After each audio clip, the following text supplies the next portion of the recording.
Kaya di na din ako masyadong na-live. Ngayon na. Last week kasi nag-exam.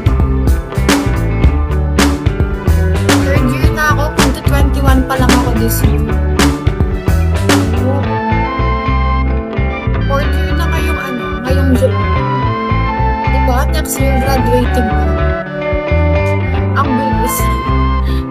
Mag full time na ako sa Bigo nun pag nag-graduate na ako. Di muna ako mag-a-apply sa cabin crew.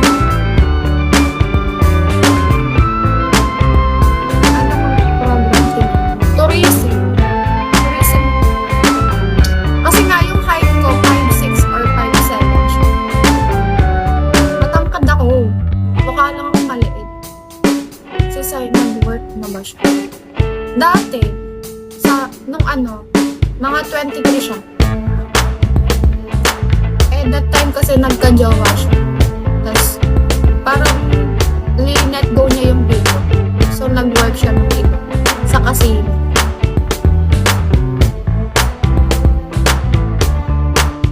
Tapos, nung nag-break sila, nag-Bigo ulit siya.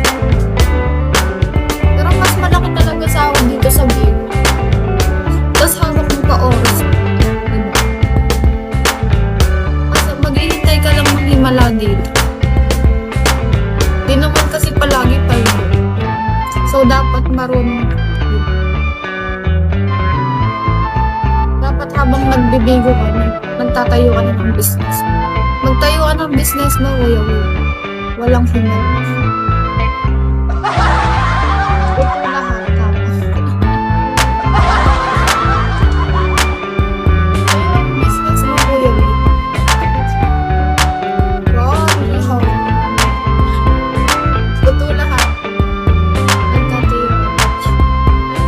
Tayo ka ng airport mo, sarili mong airport, lagi ka naman umuwi ng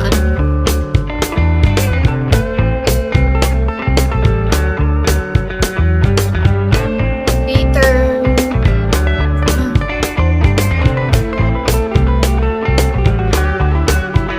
Gusto mong makita picture mo?